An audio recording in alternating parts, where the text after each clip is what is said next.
Hey guys, it's day 28, and I am in Oklahoma City with a friend of mine, Mary Arbuckle, that I met probably, gosh, 9 or 10 years ago through the Women's College World Series. And we have a group of us that come over here every year, and we've just really become friends.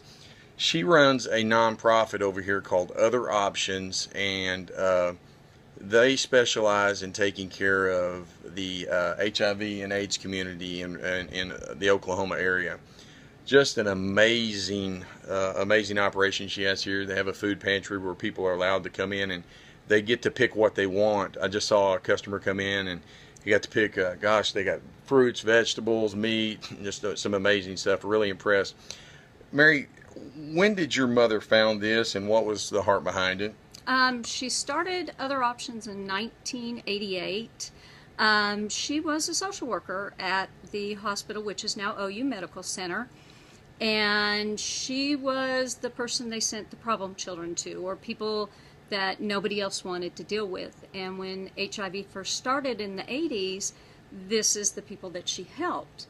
They were being left in hallways, they weren't being taken care of, and so they sent him to Cookie. And she felt this need, this calling, and took early retirement and started Other Options. What, and Mary and I were talking about this. I never got a chance to meet her mom, but I know if she's anything like Mary, she had to be absolutely amazing. But what was yeah, what was she is just a little bit of what her mom was, I'm sure. But people build her up and I knock her down every time. But in the 80s, I remember the fear and everything that was going through everyone's mind. But what amazes me is her mother ran to a problem that everyone else was running away from. There was nothing extraordinary about her mother. She was just an ordinary person that saw something that needed to be done, and she did it.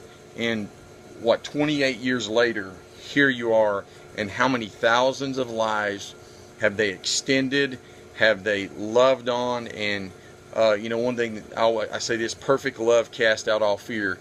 And that's one of the things that I see Mary and her team doing is they love people. And thank God we've got better education now. And I think there's still a lot of ignorance out there, though.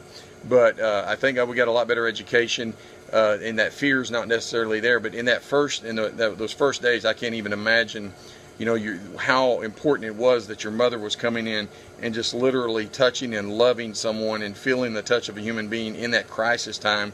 That was life-changing to them. I can't imagine. And it was, and we did. We sat by so many people's bedside.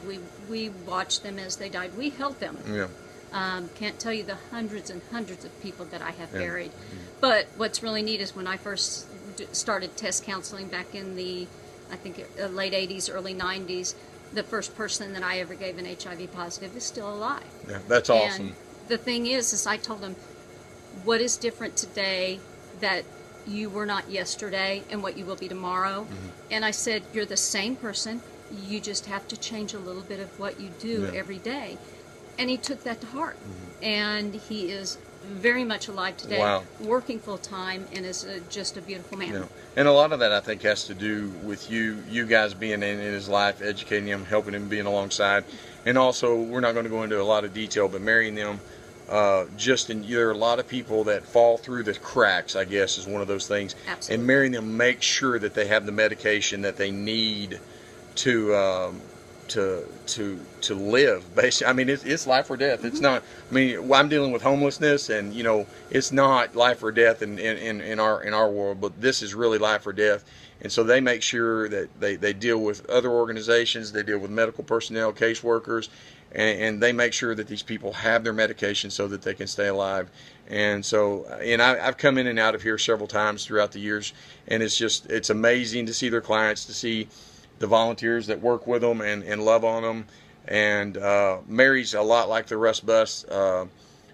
Their percentage of money that goes into the need is very high. They're not heavy on admin or workers or anything. They're about bringing money in and putting it in the hands of the client and feeding them and loving on them and giving them the resources they need to live their lives. And 80% of every dollar that comes in goes back to this organization. There are times I've skipped a paycheck or two because it's more important to make sure that these people have their food, their medication, and housing, and Yeah. that's my priority, and always has been, and my mom's. And that's why I love you, and it's just amazing that we've softball brought us together. But like I say, it's really cool, and I wanted, on this day that I had to come over here to Oklahoma City for work, and I wanted to get this video out because I just really respect Mary and all the people over here doing this. And what I'll keep saying, just ordinary people doing something. That's what I want you guys to do. You've seen this 28 days and the 30-day challenge. We want to empower you to do something where you're at. Doesn't have to be Russellville. If you're in Russellville, do something there. But do something in Houston like Jonna did, or Bev in West Texas, or Mary's doing in Oklahoma City. Just do something and change someone's life. And it's amazing that one person can make a difference. Yeah, if Cookie hadn't have stepped up Who knows? 28 years ago, there had been thousands of lives that would not have had that impact. So we'll see you guys later tonight. Thanks. Good night.